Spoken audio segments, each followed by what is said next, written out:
Thank you so much, Congressman, for being here. Thank you, Becky. I appreciate the opportunity, and as always, want to say how much I appreciate WCTE and all that you do to serve our community and the Upper Cumberland. Well, thank you. And we've got a lot to talk about. We've actually asked the Congressman to just be with us for the whole show. And so, because we've got a lot of good news to talk about, but also you've been out in the district. It's the 6th district, right? That's right. And you've been touring and doing a listening tour, finding out what folks are saying. And so let's just kind of start with that. What are you hearing from the folks in the district? Sure. Well, first of all, I always want to start by saying it is a great privilege and honor to represent the good people of the 6th District of Tennessee, comprised of all a part of 19 counties, so and 713,928 of us as of the 2010 census. So it's a big area and a lot of people, and it's my privilege to represent them. But as I've visited with folks in recent weeks all across the 6th District in all of those counties, obviously the number one topic of discussion is coronavirus. Yes. And the response to it, and where the state stands and where their community stands and where the country stands with respect to the response that we've given to the virus. So that's the number one concern. Obviously, a lot of concerns that predated the outset of the virus and the pandemic. Some of those have been exacerbated by the pandemic. Right. So things like the national debt come up, which is a very real concern to Tennesseans, as it should be. Right. And then, of course, law and order is on the minds of, I think, most Tennesseans right now. Absolutely. And, I think we just also want to be reminded of what it means to be an American right now. And I'm sure you're hearing a lot about that. That's right. Tennesseans are patriots. They are proud of this country, and I think they almost to a person understand what a wonderful gift it is to us to live in this time and to live in this country where we enjoy the greatest standard of living in the history of humankind. And so folks are aware of that, they cherish that, and they want to preserve it. Absolutely. We're going to talk more with Congressman here in just a few moments, so don't go away. Remember, you can get in on Facebook. You can watch us as you're doing right now, on the air, and also on our website at WCT.org if you've got other folks who want to tune in. So stay with us. We'll be right back with more from Live at 5. It's the hoot before the shoot. We've got Alex Guthrie. The star at the end. Tell me, baby, when can I begin? The Smoky Nights. Are you in or out? Can you tell me now? Jake Hoots. Don't know what's up or down. Hi, this is Sam Stout, President and Coordinator of the Smithfield Fiddlers Jamboree. Life's difficult changes can't keep the Smithfield Fiddlers Jamboree from going on. This year, the Jamboree goes virtual as incredibly talented musicians and dancers of all ages have joined in the fun, sending us their competition videos from cities and towns across our great country. Tune in for a toe-tapping, knee-slapping good time and see who will be named the 2020 Smithfield Fiddlers Jamboree National Champions. All right. Thank you so much. We're here with Congressman John Rose. And Congressman, I know you've been out in the 6th District listening to your constituents, and that means everything to us to have you home. Really great. I know you've been in Washington a lot, so it's really great. And let me just say on behalf of WCTE, but I know so many agencies and individuals in our community, in our region, that want to thank you and Congress and the administration for the care and support you've given us. The CARES Act has meant a lot in sustaining our economic stability, and just it's been everything to us. So thank you. Well, and you're welcome. It's unfortunate, obviously. We think back to February, which seems like a lifetime ago. Right. I heard someone say recently, this was several weeks ago, and they said today has been the longest week I can remember. This week has been the longest month I can remember, and this month has been the longest year I can remember. Right. And it certainly causes folks to have that feeling when we experience so much in this year. And I know it is trying time still for so many businesses. Yes. Some businesses, it's interesting as I visit with employees and businesses across the district. It's interesting because to steal a phrase from a famous book, it's the worst of times, it's the best of times. And so literally, as I visit with businesses, it's been a season of feast or famine. Some businesses remarkably are enjoying the best year in the history of their business, while others have been completely devastated and 100% shut down. And so that's tough, and it's tough on families, it's tough on employees, and it's tough on our institutions and groups like WCTE. And so we have to remember this was a government-imposed shutdown for good reasons, to try to limit the spread of the pandemic. But the government imposed this. So as we think about the aid that the federal government has provided, we shouldn't ever, I believe, look at it as a bailout, Right. as that term carries some negative connotations, because the assistance that we're providing to people is not because they made mistakes or they made bad decisions. This happened through no fault of their own, and we've imposed this shutdown. And so I think it's appropriate to view it through that lens and remember that the assistance that we're providing is badly needed to help these businesses and these families survive this period. Absolutely. Thank you so much. And we want to remind you that you can ask questions on Facebook if you would like. I've got several that I'm going to be asking the Congressman. One is, I'm really excited about the Great American Outdoors Act. And you were very instrumental in that, as was Senator Alexander, Senator Blackburn. What a tremendous thing this is, as people are needing the time to get outdoors. Can you share a little more about that? Sure. So the Great American Outdoors Act is a bill that was passed through the Congress in late July. The president signed it into law in early August, and it provides really for a number of years badly needed resources to help provide maintenance and care for our treasured national parks and forests. Yes. And so we all enjoy those. But anyone who's visited some of those places here in Tennessee, and we have some of the real gems of the country right here in our state, know that we've been deferring maintenance for years in some cases.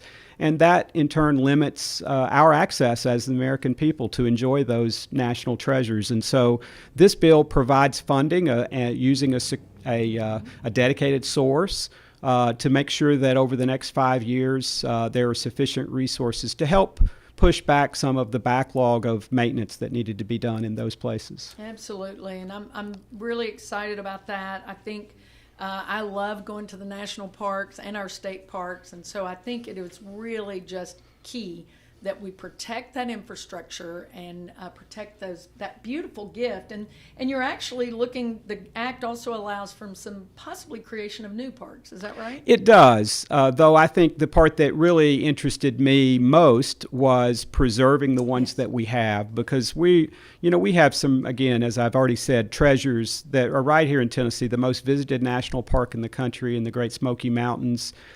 What a wonderful place, and we just need to make sure that we take care of it, that our generation takes care of it so that we can pass it on to the next generation. Of course, we have the Cherokee National Forest, and then closer to home, the Big South Fork National Recreation Area, and they all have significant deferred maintenance. So this is going to really help to alleviate that. Awesome. All right. I'm excited about that. And then there's another act is about the rural energy. Is That's that right. That's right. Yes. That's right. So we'll have to probably come back and talk about that one in just a few minutes. So don't go away. I also want to know, when we get back, I want to talk about the importance of broadband and what it plays with COVID-19, also with how we serve our children and families at home, public safety. I know you're a big proponent of broadband, as we are. And so we'll talk about that when we return right here on Live at 5.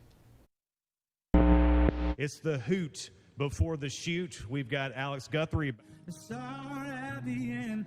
Tell me, baby, when can I begin? The Smoky Nights. Are you in or out? Can you tell me now? Jake Hoots. Don't know what's up or down. Hi, this is Sam Stout, President and Coordinator of the Smithfield Fiddlers Jamboree. Life's difficult changes can't keep the Smithfield Fiddlers Jamboree from going on. This year, the Jamboree goes virtual as incredibly talented musicians and dancers of all ages have joined in the fun, sending us their competition videos from cities and towns across our great country. Tune in for a toe-tapping, knee-slapping good time and see who will be named the 2020 Smithfield Fiddlers Jamboree National Champions.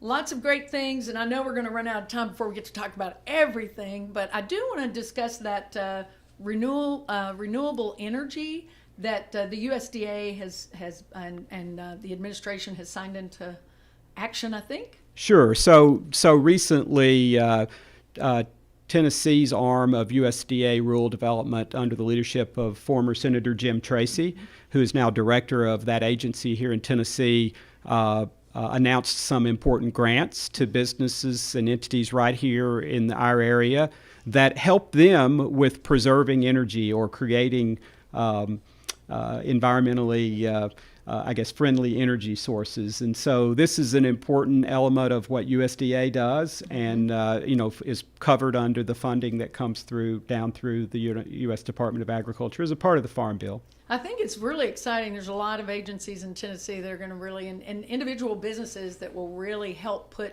that renewable energy back into our system. So we'll learn more about that. I hope we get to get Jim Tracy over here to talk about that soon.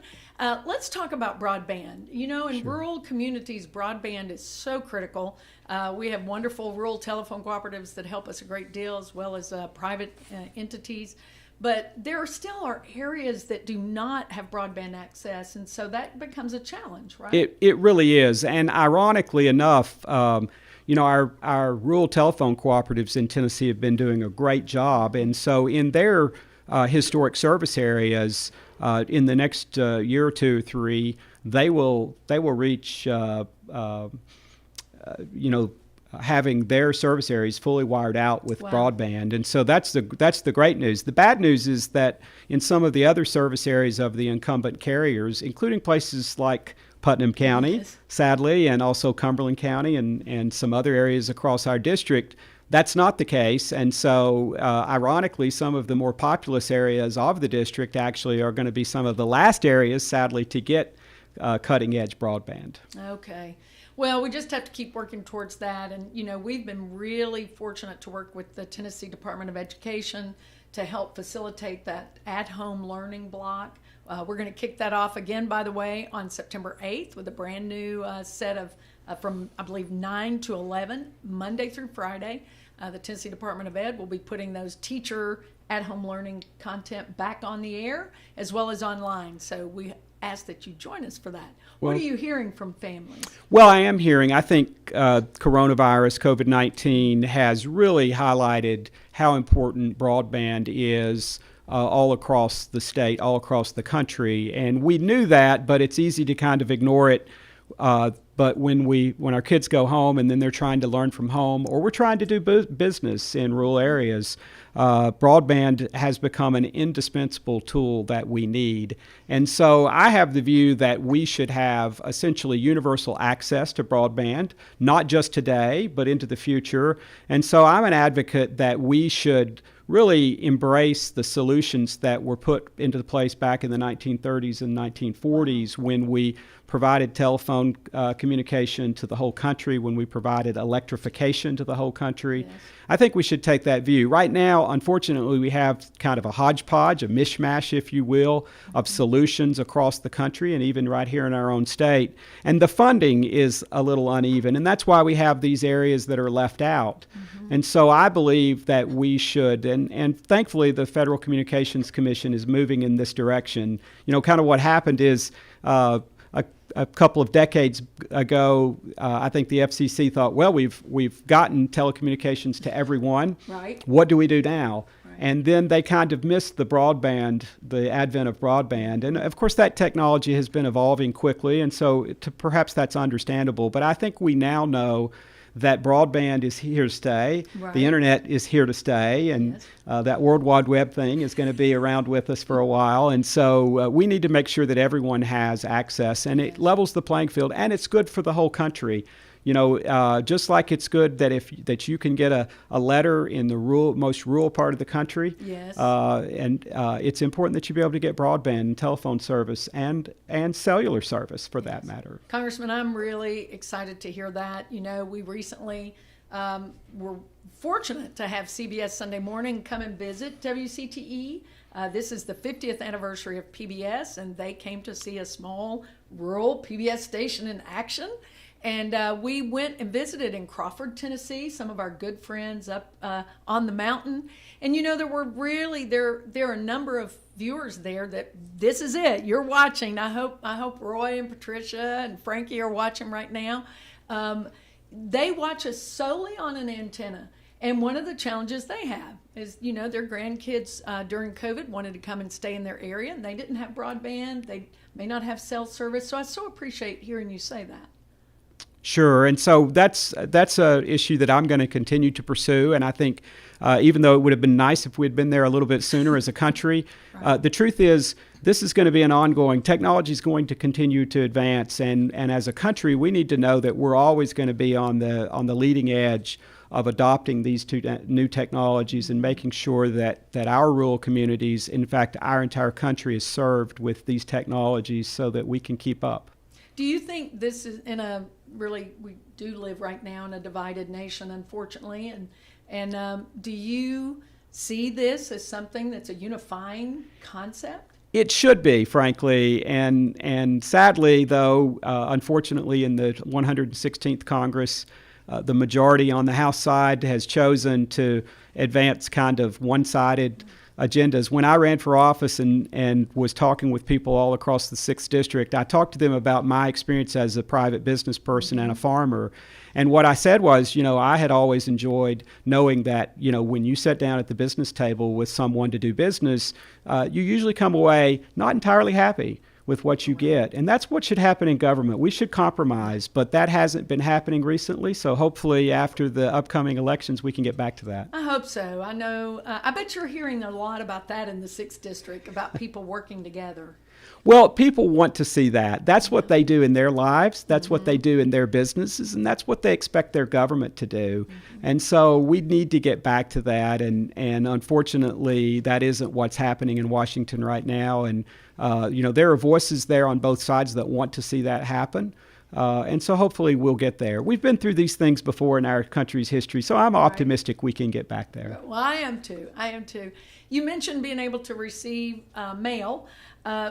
What are your thoughts really right now about the Postal Service? And we've heard different stories coming out of Washington about that. Sure. Well, so there's really two separate issues that have been conflated here in my view. The first issue is the question of voting and how we do voting in this country. And that's historically, and I think it still should be, a state issue. States decide that. And the value that we get from that is kind of what historically the Founding Fathers called the laboratories for democracy. We get to see, well, if this state tries something, maybe it doesn't work out so well, we shouldn't go down that path. On the other hand, we see something that a state is doing that really works well, we might want to emulate that. And so that's one issue, and it's a separate issue. And I think we should steadfastly defend the province of the states to control elections in each state. The second issue is the postal system, and we all know the landscape there has changed dramatically. The internet era has changed, online shopping, and all of these issues, email, texting, they've all changed the demand for postal services. And so the post office ultimately has to evolve and to adapt to the new realities that they face. Still today, the post office delivers about 470 million pieces of mail per day on average. Wow. So if you think about that in the context of the current, concern about voting, if every person, and this won't happen, but if every person mailed in their ballot, that would be about 135 million pieces of mail. Not even a big Christmas card day in December. Right, so right. the idea that the Postal Service cannot handle that is really a canard. Well, but that should tell us how important the Postal Service is, Sure, really, right? sure. With that kind of activity. We're going to be back, I believe, right, Brent? Or are we about out for this show? I'm just double checking here, Congressman. We're coming back. Okay, so I just wanted to confirm that. You know, this is live. Now, if you're going to tune in on Friday and see this, Congressman Rose, they'll get to see all that again. So stay with us right here on Live at 5. We'll be back with Congressman John Rose. Hi, this is Sam Stout, President and Coordinator of the Smithfield Fiddlers Jamboree. Life's difficult changes can't keep the Smithfield Fiddlers Jamboree from going on. This year, the Jamboree goes virtual as incredibly talented musicians and dancers of all ages have joined in the fun, sending us their competition videos from cities and towns across our great country. Tune in for a toe-tapping, knee-slapping good time and see who will be named the 2020 Smithfield Fiddlers Jamboree National Champions. It's the hoot before the shoot. We've got Alex Guthrie. The star at the end. Tell me, baby, when can I begin? The Smoky Nights. Are you in or out? Can you tell me now? Jake Hoots. Don't know what's up or down. Thank you all so much for joining us for Live at 5. And I'm so proud to have as our guest Congressman John Rose. Congressman, you've been active in the 6th District right now, visiting while you're home, and thank you for being home. And what are you finding out about how people are dealing with the coronavirus? I know you all came in with your mask on. People are being very protective, I think, of trying to keep that contained. What are you finding out? Well, so I think, the good news is going back to thinking about where we were in February and March and what the experts were telling us. We all remember the phrase that was coined around that time of flattening the curve. And what the experts in Washington told the members of Congress, what they told the country was, this is a novel virus. We don't have established therapies. We don't have a vaccine. And so all we can do is try to slow the spread so as to not overwhelm our healthcare system, and in an attempt also to try to buy some time, frankly, so that healthcare professionals could perfect good treatments and therapies for those who did contract the virus. And if you look back at what we did, we would have to evaluate that as a success in terms of accomplishing that goal. So with very few exceptions, a few places on the East Coast, and a few other pockets around the country, we never overwhelmed our healthcare system. And so that's the good news. The bad news is obviously the casualties have been higher than we would have hoped, lower than some predicted. We've also learned a lot about this virus. And so we flattened the curve, but the virus will continue to spread. And we shouldn't get confused. Some people have kind of shifted and started talking about stopping the spread. We can't stop the spread until we get a vaccine. Now, it looks like, as an outgrowth of the Operation Warp Speed, which I think it's important to note is just the empowerment of the American ingenuity and the entrepreneurial spirit here in our country. But it looks like we may have vaccines yet this year, and maybe widespread availability of those late in the year or early next year. And so that's great news. The other good news that we have is that we've learned that if you're under 40 and you don't have pre-existing conditions or comorbidities, as the doctors would say, you're not going to have a bad experience by and large. And that's not to minimize the impact that some will suffer, because there are going to be some outliers even in the under 40 crowd. We've learned then that the folks who we most need to protect are our seniors, those in skilled nursing facilities, those with other pre-existing conditions. And so we need to focus our attention on helping them from a medical perspective going forward. And then, so what does that mean, I think, for the broader society? I think it means with appropriate precautions, we need to get back to school. We need to get back to work. And that doesn't mean we ignore those who are vulnerable. I think we try to do our best, all of us, to take care of them by being careful about what we do and about helping make sure that they stay safe. And then we continue to work on better therapies. And we've just heard, for example, convalescent plasma has been found to be a very effective treatment. It's one of those really an older idea or technology that was used years ago, but it's proven to be very effective here. And so I think we're at a good place. Obviously, we have paid a heavy price as a country. We probably can't afford to to respond the way we did this time again. And so as we think about what other steps need to be taken, I think they need to be very targeted based on the knowledge that we've gained. And we need to be very prudent with the use of our resources, helping those individuals who are most at risk, helping those institutions that are most impacted, helping those businesses and employees that have been most displaced by Right. the response. I think it's important, I noticed that the numbers in rural communities are growing. We've seen like the Nashville and some of our urban areas have flattened out, and now we're sort of starting to see a little bit of a rise. We know that schools have opened up here. The Upper Cumberland, every school district is handling it differently, but all conscientiously. And then, of course, Tennessee Tech University is back open, and it's always exciting to see the students here. But as President Oldham said, they've issued every student a mask, and they're being very protective and reducing class sizes. So are there thoughts about how rural communities can be more proactive in containing and limiting the spread of this virus? Sure. So I think people just need to be careful, and particularly when they're going to be in close proximity, trying to avoid those situations where possible, wearing masks when appropriate. And knowing that if you are one of those vulnerable people or you have a family member who is, you need to be particularly careful, because we certainly want to safeguard our family members and ourselves if we happen to be in one of those categories. And so that means some ongoing sacrifice in terms of visiting our parents or grandparents that might be in a skilled nursing facility, perhaps being careful. One of the things that I've heard is some schools, colleges and universities, when they have small outbreaks, they close down and they send everybody home. And I heard one of the healthcare professionals who briefs us, who says, here they are in an environment where they're mostly around people who aren't vulnerable. If we close the school and send them home, we're sending them home to their older parents and grandparents and family members who may be more vulnerable. So we have to be careful. I do think it's a good idea that local schools, make local decisions. Right. Again, an opportunity to see what works and learn from that. So I applaud our school systems all across Tennessee for the variety of approaches that they're taking. And from that, we'll learn for future reference, and even in the days and weeks ahead, what the best approach might be. Absolutely. Well, Congressman, we're going to run out of time. We have about a minute left. What's next for you on this journey while you're home?